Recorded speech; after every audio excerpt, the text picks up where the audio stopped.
Assalamualaikum, halo teman-teman. Gimana nih kabarnya? Sehat semua kan? Alhamdulillah, semoga kalian diberi kesehatan ya dimanapun kalian berada.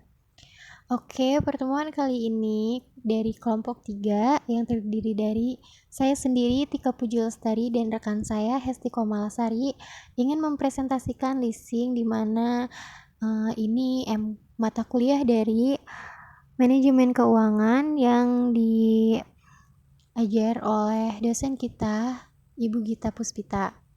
Oke, untuk memulai acara presentasi kali ini, ada baiknya kita membaca basmalah terlebih dahulu. Bismillahirrahmanirrahim. Nah, untuk selanjutnya, jangan lupa kalian subscribe, like, and comment ya. Oke, kita lanjut ke presentasi hari ini.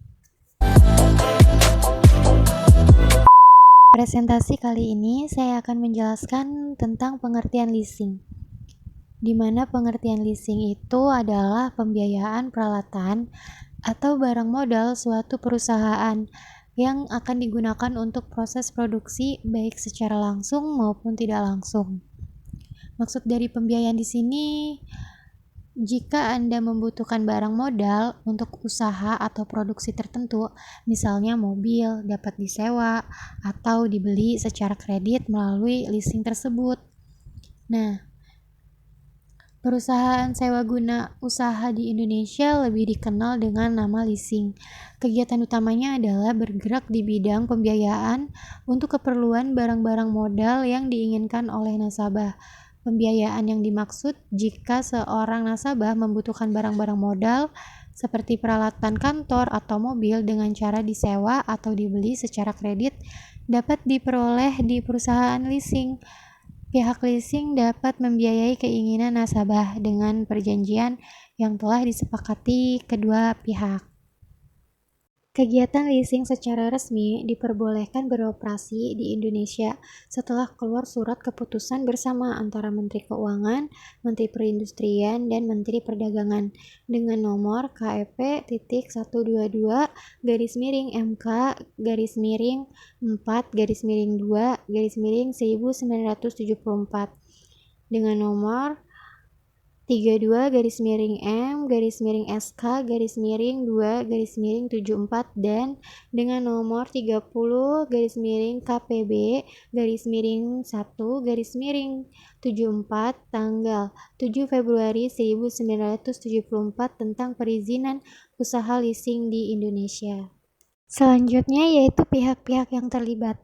Adapun pihak-pihak yang terlibat dalam proses pemberian fasilitas leasing yaitu yang pertama, lessor merupakan perusahaan leasing yang membiayai keinginan para nasabahnya untuk memperoleh barang-barang modal. Yang kedua yaitu lessee adalah nasabah yang mengajukan permohonan leasing kepada lessor untuk memperoleh barang modal yang diinginkan. Yang ketiga yaitu ada supplier, di mana pedagang yang menyediakan barang yang akan di-leasing sesuai perjanjian antara lessor dengan lessee, dan dalam hal ini supplier juga dapat bertindak sebagai lessor. Yang keempat yaitu asuransi, merupakan perusahaan yang akan menanggung resiko terhadap perjanjian antara lessor dengan lessee. Dalam hal ini, lessee dikenakan biaya asuransi dan apabila terjadi sesuatu, maka perusahaan akan menanggung resiko sebesar sesuai dengan perjanjian terhadap barang yang di-leasingkannya.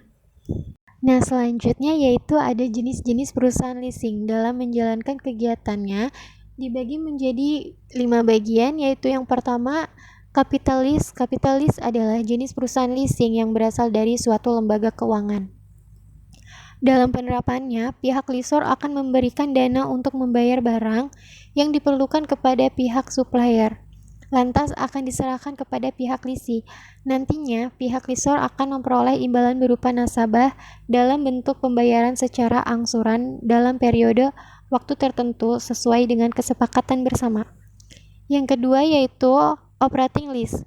Operating lease adalah suatu jenis perusahaan leasing yang mana pihak lessor akan membeli barang untuk disewakan kepada nasabahnya dalam kurun waktu tertentu. Yang ketiga yaitu sales type lease. Sales type lease atau lease penjualan merupakan jenis leasing yang biasanya dikerjakan oleh perusahaan industri yang melakukan penjualan lease barang hasil dari produknya. Yang keempat yaitu leverage lease. Leverage lease merupakan jenis perusahaan leasing yang melibatkan pihak ketiga. Artinya, pihak lessor tidak membayar objek leasing sebanyak 100%, tapi hanya sekitar 20% hingga 40% saja. Sisanya nanti akan ditanggung oleh pihak ketiga tersebut. Nah, yang terakhir yaitu cross-border lease. Cross-border lease adalah jenis perusahaan leasing yang dikerjakan antar negara.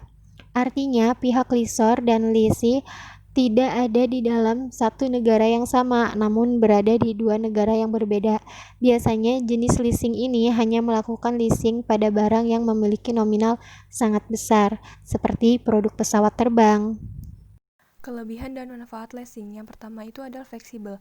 Bagian struktur kontrak yang terdapat dalam leasing bisa disesuaikan sesuai dengan keperluan les, sehingga jangka waktu les serta nominal biaya yang harus dikeluarkan bisa disesuaikan dengan kondisi keuangan yang dimiliki oleh nasabah. Yang kedua, tidak perlu jaminan. Hak kepemilikan sah atas aktiva dalam leasing yang diles dan pembayaran les sesuai pendapat oleh aktiva bisa dijadikan jaminan untuk les tersebut. Yang ketiga, capital saving. Pihak lembaga biasanya akan memberikan pembiayaan sebanyak 100% untuk nasabah, sehingga les biasa menggunakan dananya untuk kebutuhan yang lain demi meningkatkan produktivitas perusahaan. Yang keempat, pelayanan cepat. Pada umumnya, prosedur pembiayaan akan memerlukan waktu yang terbilang cepat, dimulai dari sistem pengajuan sampai realisasinya. Dengan adanya kemudahan ini, maka akan mampu meningkatkan efisiensi waktu untuk kegiatan perusahaan sehingga bisa lebih produktif lagi. Yang kelima, terhindar dari inflasi. Dalam kegiatan leasing, para nasabah bisa menghindari kerugian karena inflasi, karena pembayaran akan dilakukan sesuai dengan kesatuan keuangan sesuai kesepakatan. Yang keenam, dilindungi hukum. Pihak lessor dan pihak les akan memperoleh kepastian hukum karena adanya peraturan yang tidak bisa dibatalkan, walau sedang mengalami kondisi finansial yang berubah-ubah. Yang ketujuh, mendapatkan aktiva. Pihak leasing seringkali dijadikan sebagai satu-satunya pilihan utama saat perusahaan ingin melakukan modernisasi dalam meningkatkan produktivitas tapi sulit dalam hal pendanaan. Keuntungan dan kerugian menggunakan leasing. Keuntungan menggunakan leasing yang pertama, kontrak yang fleksibel. Dapat menyesuaikan dengan kebutuhan jangka waktu leasing dan besar biaya yang dikeluarkan disesuaikan dengan kondisi keuangan nasabah. Yang kedua, bebas jaminan. Dalam leasing, nasabah mendapat hak kepemilikan sah atas barang modal yang dibiayai, pembayaran sesuai pendapatan oleh aset atau modal dapat menjadi jaminan bagi les itu sendiri. Yang ketiga, simpanan modal. Lembaga pembiayaan pada umumnya memberikan pembiayaan secara penuh kepada nasabahnya. Dengan begitu, les atau nasabah dapat menggunakan dananya jika masih tersisa untuk keperluan lain untuk meningkatkan produktivitas. Yang keempat, pelayanan yang cepat. Prosedur yang dibutuhkan untuk pengajuan pembiayaan cukup sederhana dan cepat. Kemudahan tersebut membuat individu atau perusahaan yang membutuhkan pembiayaan dengan cepat menjadi efisien. Yang kelima, terhindar dari inflasi. Nasabah dapat menghindari efek inflasi atau penurunan nilai mata uang karena nilai pembayaran disesuaikan dengan satuan moneter sebelumnya.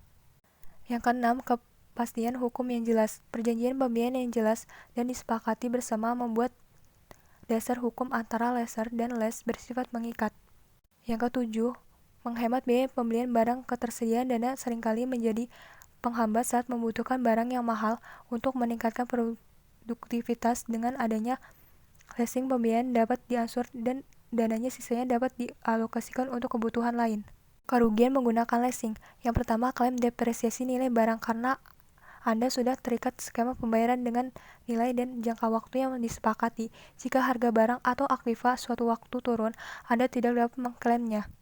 Yang kedua, deposit. Untuk mendapat pembiayaan, ada kala Anda tetap akan dimintai deposit yang jumlahnya cukup besar.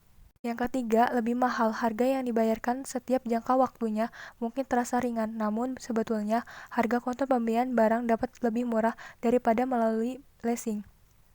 Yang keempat, jangka waktu kontrak. Kontrak waktu leasing yang biasanya dalam jangka panjang atau jangka menengah tidak dapat diputus dengan alasan apapun.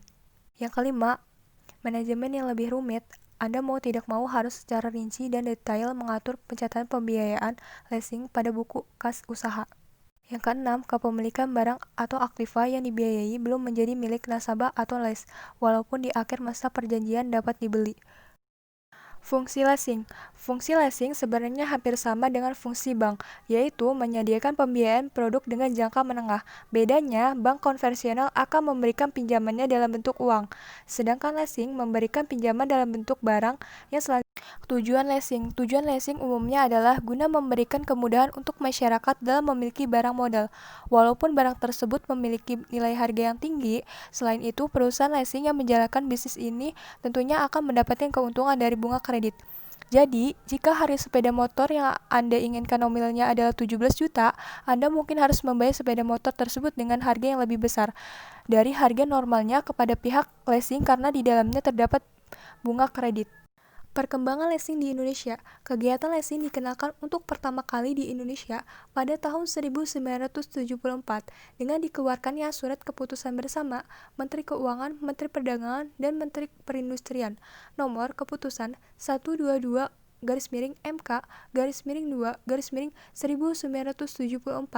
Nomor 32-M-SK-1974 dan Nomor 30-KPB-1-1974 tanggal 7 Februari 1974 tentang perizinan usaha leasing.